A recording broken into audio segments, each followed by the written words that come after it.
Hay momentos en la historia donde la Iglesia guarda silencio, y hay momentos donde guardar silencio sería una traición. Lo que ocurrió entre el Papa León XIV y Donald Trump no fue una disputa política, fue algo mucho más profundo. Fue el choque entre dos concepciones del mundo, dos visiones del ser humano, dos formas de entender el poder. Yo llevo muchos años en la Iglesia, he visto pontífices discretos y pontífices valientes. He visto momentos donde Roma habló cuando nadie esperaba que hablara, pero lo que este nuevo Papa hizo merece ser comprendido con calma, con seriedad, porque hay mucho que la prensa no te está contando. Robert Prevost nació en Chicago, estudió en Roma, pasó décadas en Perú como misionero, conoce la pobreza, conoce lo que significa vivir al margen. Cuando fue elegido Papa en mayo de 2025, tomó el nombre de León. Ese nombre no es casual. León XIII fue el Papa que escribió la Rerum Novarum, la encíclica que defendió los derechos de los trabajadores frente al poder del capital. El nombre era una declaración de intenciones. Desde el primer día, León XIV dejó claro que no sería un papa de protocolo, que no se quedaría callado cuando el mundo sufriera, que hablaría, que confrontaría si era necesario. Nadie imaginaba cuán pronto llegaría esa confrontación, y nadie imaginaba la forma que tomaría. Las deportaciones masivas comenzaron en Estados Unidos desde los primeros meses del gobierno de Trump en su segundo mandato. No estamos hablando de personas con antecedentes criminales, estamos hablando de familias enteras, de madres, de niños que nacieron allí, de personas que llevaban décadas viviendo en ese país y construyendo sus vidas. Fueron sacadas de sus casas, separadas de sus hijos, puestas en aviones, enviadas a países que ya no conocían. Las imágenes dieron la vuelta al mundo, familias llorando en los aeropuertos, niños pequeños aferrados a sus madres antes de ser separados,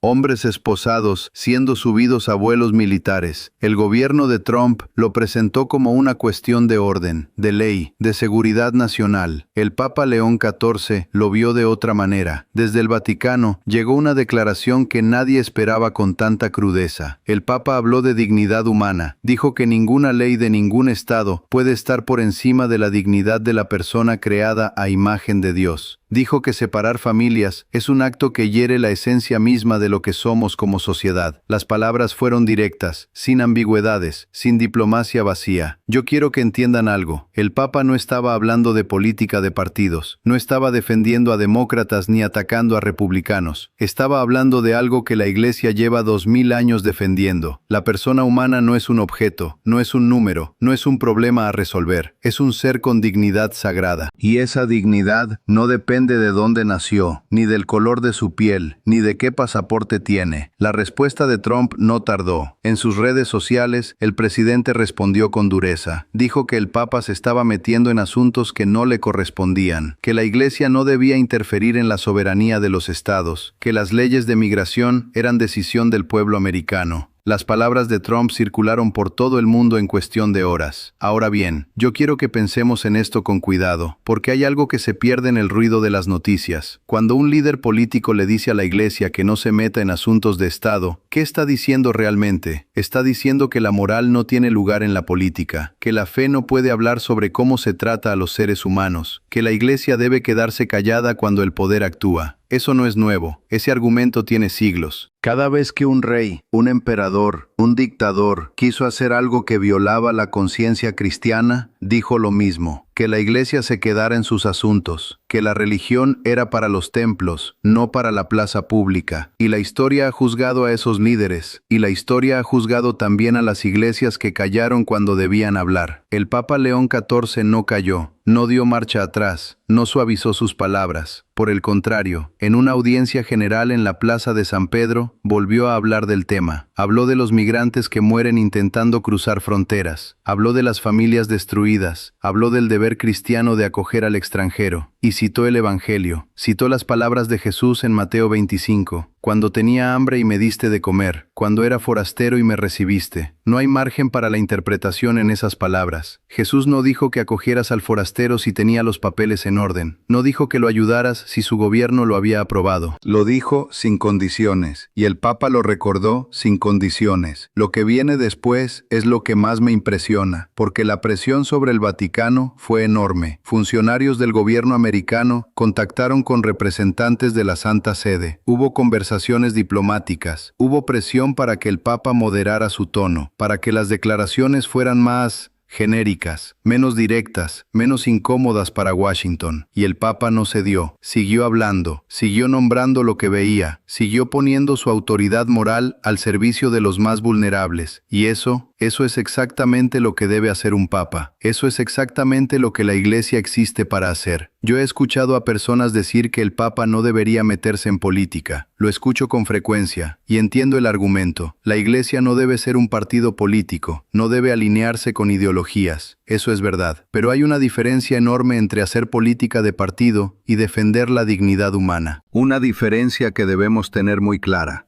Cuando la Iglesia habló contra la esclavitud, ¿estaba haciendo política? Cuando defendió a los judíos en la oscuridad de la persecución, ¿estaba haciendo política? Cuando Juan Pablo II apoyó a Solidaridad en Polonia y contribuyó a desmoronar el comunismo totalitario, ¿estaba haciendo política? La respuesta en todos esos casos es la misma. No, estaba haciendo su trabajo, estaba haciendo iglesia. La Iglesia no puede mirar a otro lado cuando se trata a seres humanos como si fueran mercancía. No puede guardar silencio cuando familias son destruidas por políticas que niegan la dignidad sagrada de la persona. No puede ser cómplice del poder por miedo a incomodar a los poderosos. Ese no es el Evangelio, ese no es Cristo. Ahora quiero hablarles de algo que pocos están mencionando. Hay una dimensión espiritual en todo esto que la prensa secular no ve, o no quiere ver. Cuando un líder político utiliza el miedo como herramienta de gobierno, cuando construye su poder sobre la demonización del extranjero, cuando presenta a los más vulnerables como amenazas, eso no es solo política, eso es algo más oscuro, algo que como sacerdote, como alguien que ha estudiado la naturaleza del mal, reconozco con claridad. El miedo es una de las herramientas más antiguas del enemigo, no del enemigo político, del enemigo espiritual. Cuando una sociedad comienza a ver en el otro, en el diferente, en el extranjero, no a un ser humano sino a un peligro, esa sociedad ha comenzado a perder algo fundamental, ha comenzado a perder su alma. No estoy diciendo que Donald Trump sea el diablo, no me malinterpreten. Estoy diciendo que ciertas dinámicas de poder, ciertas retóricas, ciertas políticas que deshumanizan al otro, abren puertas que es muy difícil cerrar después. La historia lo demuestra una y otra vez, y la Iglesia tiene el deber de nombrarlo, de decirlo con claridad, sin miedo a las consecuencias. El Papa León XIV lo hizo, y eso tiene un costo real, porque Estados Unidos es el mayor financiador de la Iglesia Católica en términos de donaciones privadas. Muchos católicos americanos están enojados con el Papa, lo llaman de todo en las redes sociales, lo acusan de comunista, de globalista, de traicionar a los fieles conservadores. Eso me duele. No me duele por el Papa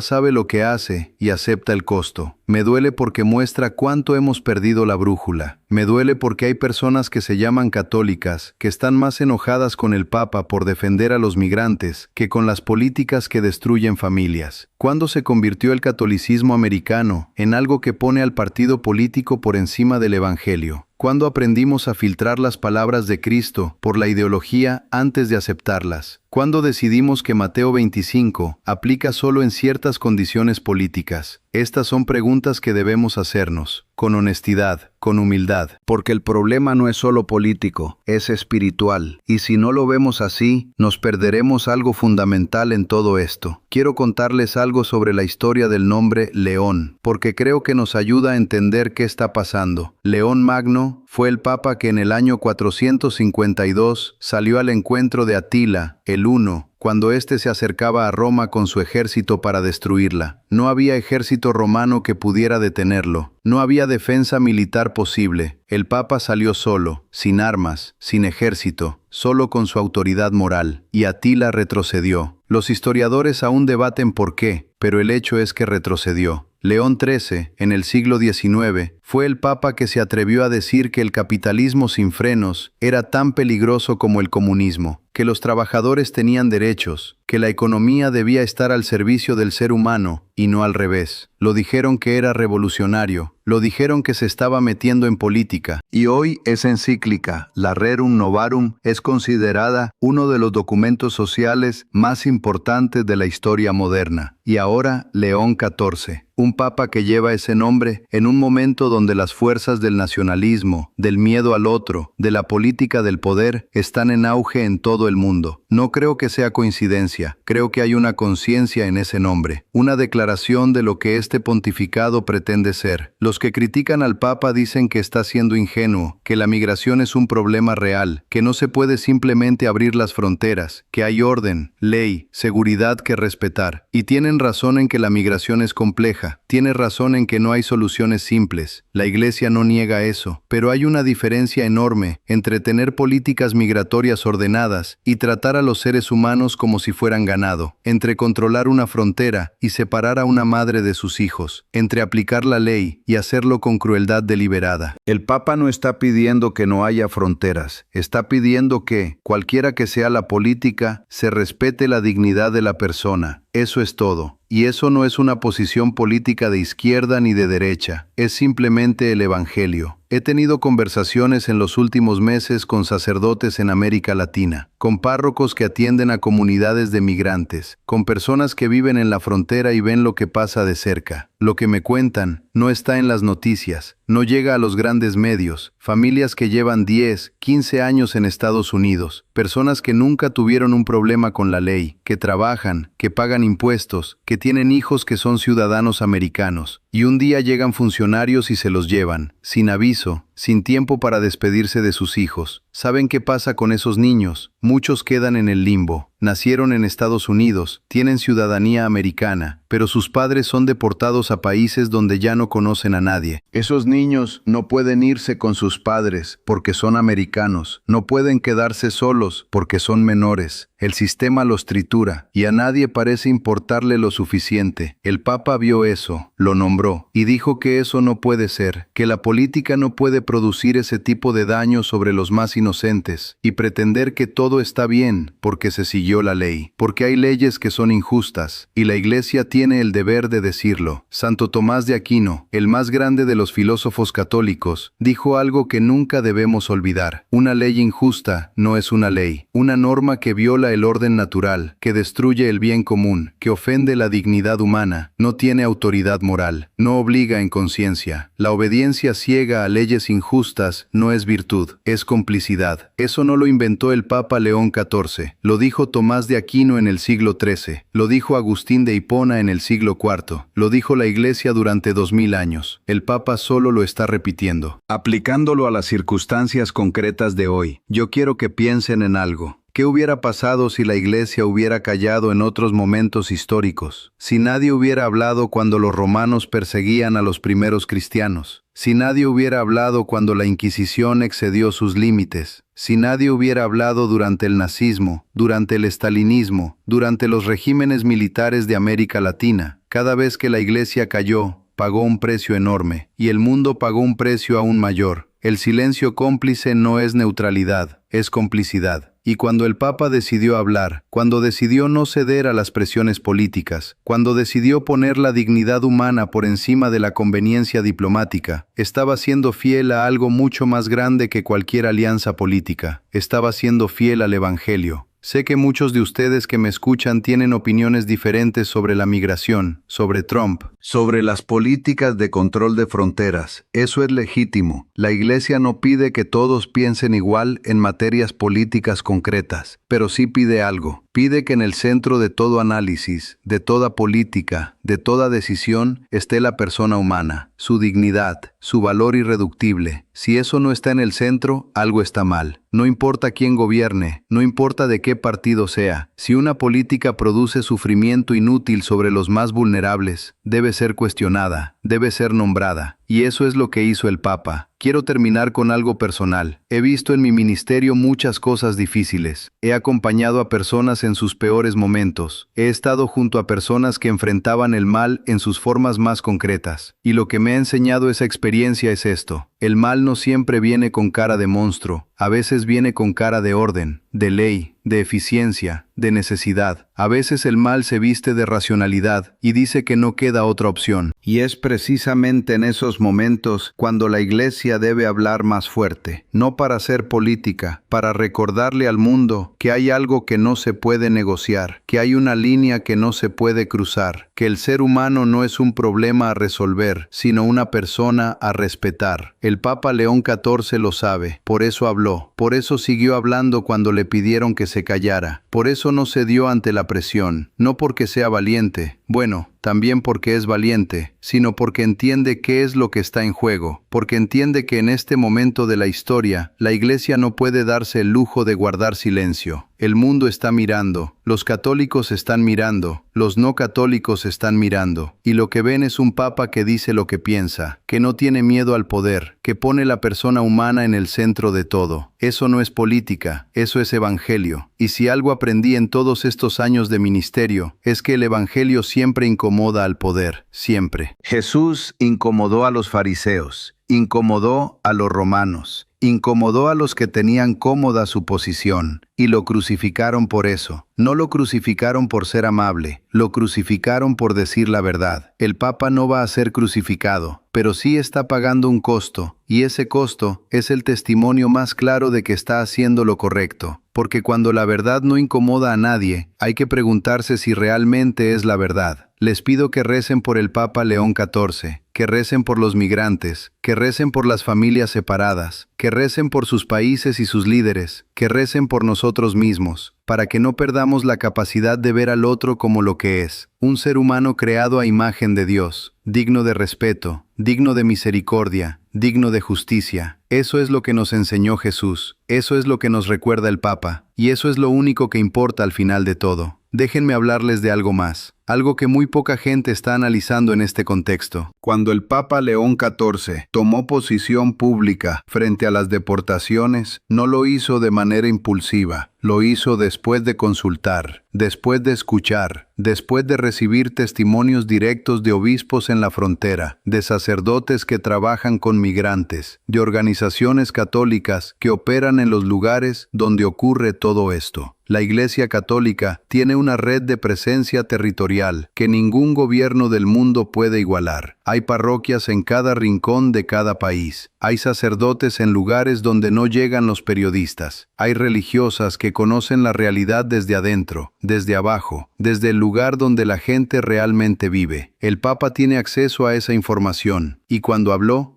con esa información como base. No habló desde una teoría, habló desde lo que su iglesia le estaba reportando, y lo que le reportaban era grave. Familias que llevaban décadas construyendo sus vidas, destruidas en cuestión de horas. Comunidades parroquiales en shock por la desaparición de sus miembros. Niños que llegan a la escuela y no encuentran a sus padres al salir. Ancianos deportados a países donde ya no tienen a nadie y no tienen manera de sobrevivir. ¿Cómo puede una institución que cree en la dignidad humana, que lleva 2000 años proclamando que cada persona tiene un valor infinito ante Dios, guardar silencio ante eso? La respuesta es simple, no puede, no sin traicionarse a sí misma, no sin traicionar al Cristo que dice seguir. Y aquí quiero hacer una distinción importante, porque hay quienes confunden la posición del Papa con una postura política de izquierda o con una defensa del desorden migratorio. No es eso. La Iglesia reconoce el derecho de los estados a regular su migración. Lo ha dicho explícitamente en múltiples documentos, pero también ha dicho siempre que ese derecho tiene límites, y esos límites los fija la dignidad humana. El Catecismo de la Iglesia Católica, en su número 2241, dice algo muy claro. Las naciones más prósperas están obligadas a acoger en la medida de lo posible al extranjero. Dice también que las autoridades civiles deben velar por el respeto del derecho natural que pone al huésped bajo la protección de quienes lo reciben. Eso no es una interpretación liberal del Evangelio, es doctrina oficial, es lo que la Iglesia siempre ha enseñado. El Papa no está inventando nada nuevo, no está desviándose de la tradición, está siendo completamente fiel a lo que la Iglesia ha dicho siempre. Y sin embargo, hay católicos que lo atacan, hay medios que lo presentan como un agente político. Eso me dice algo. Me dice que muchos no conocen bien la doctrina social de la Iglesia, o que la conocen y prefieren ignorarla cuando contradice sus preferencias políticas. Eso es lo que más me preocupa, no la posición de Trump, no la tensión diplomática. Me preocupa que haya católicos que han llegado a poner la ideología política por encima de la fe. Que hay personas que se declaran seguidores de Cristo, pero que cuando el Papa aplica el Evangelio a situaciones concretas, lo rechazan porque no encaja con su visión del mundo. Eso es una crisis espiritual, y es real, y es profunda, y hay que nombrarlo. Hace varios años, durante mi formación como exorcista, aprendí algo sobre el mal que sigo pensando. El mal rara vez se presenta de frente. No llega anunciando que viene a destruir. Llega con argumentos razonables. Llega diciendo que protege algo importante. Llega con lógica, con estadísticas, con argumentos sobre la seguridad, el orden, la necesidad. Y poco a poco va normalizando cosas que antes habrían escandalizado a cualquier persona decente. Cuando los niños que han crecido en un país son separados de sus padres por políticas de deportación, y eso se presenta como algo normal, como algo necesario, como algo que la mayoría aprueba. Algo ha ocurrido en el alma colectiva, algo que debería preocuparnos profundamente, no como análisis político, como diagnóstico espiritual. El Papa lo vio, lo nombró, y al nombrarlo, cumplió exactamente la función que la Iglesia debe cumplir en el mundo. No hacer política, hacer lo que los profetas siempre hicieron, decir la verdad cuando el poder prefiere que nadie la diga. En el Antiguo Testamento, los profetas no eran personas que predecían el futuro, eran personas que leían el presente con claridad, que veían lo que estaba pasando y tenían el valor de decirlo, que ponían el espejo delante del rey y le mostraban su propio rostro. Natán ante David, Elías ante Acab, Amós ante las clases dirigentes de Israel. Todos pagaron un costo, todos fueron rechazados, todos fueron acusados de meterse donde no los llamaban. El Papa León XIV está en esa tradición, no porque sea un profeta en el sentido estricto, sino porque está cumpliendo esa función en este momento de la historia. La función de decir la verdad cuando el poder prefiere el silencio. La función de poner la persona humana en el centro cuando el poder prefiere las abstracciones y las estadísticas. Y lo hace desde un lugar particular. Lo hace como alguien que conoce América Latina, que conoce la migración no desde los libros, sino desde la realidad, que sabe lo que significa vivir en un país en desarrollo, que sabe lo que empuja a las personas a dejarlo todo y emigrar, que sabe que nadie abandona su tierra, su familia, su lengua, por capricho, que lo hace porque no tiene otra opción, porque la pobreza, la violencia, la desesperanza los empujan. Ese contexto importa, y el Papa lo aporta a una conversación que en Washington tiende a tratarse de manera muy abstracta, como si los migrantes fueran categorías estadísticas, en lugar de seres humanos con nombres y familias y historias. Yo tengo esperanza, no porque sea ingenuo, sino porque creo en algo que la historia confirma una y otra vez. Cuando la Iglesia habla con claridad y sin miedo, cuando pone la verdad del Evangelio en el centro sin ceder a las presiones del poder, produce efectos, no siempre inmediatos, no siempre visibles, pero reales. Juan Pablo II no derribó el comunismo solo con discursos, pero sus palabras alimentaron la esperanza de millones de personas que vivían bajo ese sistema. Y esa esperanza se convirtió en resistencia, y esa resistencia se convirtió en cambio. La historia tardó años, pero ocurrió. León XIV no va a cambiar la política migratoria de Trump con una declaración. Eso sería ingenuo pensarlo, pero sí puede hacer algo igual de importante. puede mantener viva la conciencia, puede recordarle al mundo que hay algo que no se puede aceptar como normal. Puede sostener la llama de la dignidad humana en un momento donde los vientos soplan con fuerza para apagarla. Y eso, amigos míos, vale más de lo que parece. Porque cuando las instituciones callan, cuando los líderes se pliegan, cuando los que tienen voz eligen usarla para otra cosa, la conciencia colectiva se adormece. Y cuando la conciencia colectiva se adormece, los que sufren quedan completamente solos. El Papa habló para que nadie esté completamente solo, para que los migrantes, las familias separadas, los niños en el limbo, los deportados a países que ya no conocen, sepan que al menos una institución en el mundo los ve, los nombra, los defiende, los considera personas y no problemas. Eso es ser iglesia, eso es ser cristiano, eso es lo que todos nosotros estamos llamados a hacer, no desde la tribuna de un pontífice, sino desde donde cada uno vive, desde nuestro barrio, desde nuestra familia, desde nuestro trabajo, desde nuestras decisiones cotidianas. La pregunta que cada uno debe hacerse no es qué piensa de Trump o del Papa. La pregunta es más personal, más incómoda. ¿Cómo trato yo al diferente? ¿Cómo reacciono cuando alguien de otro país, de otra cultura, de otro origen, entra en mi mundo? ¿Lo veo como una amenaza o como un ser humano? ¿Lo juzgo o lo escucho? ¿Lo señalo o lo acompaño? El Evangelio no nos pide que resolvamos todos los problemas migratorios del mundo. Nos pide algo mucho más simple y mucho más difícil. Nos pide que veamos en cada persona el rostro de Cristo, que actuemos en consecuencia, y que no nos avergoncemos de hacerlo aunque el mundo diga que somos ingenuos. Eso es lo que nos enseñó Jesús, eso es lo que nos recuerda el Papa, y eso es lo único que importa al final de todo.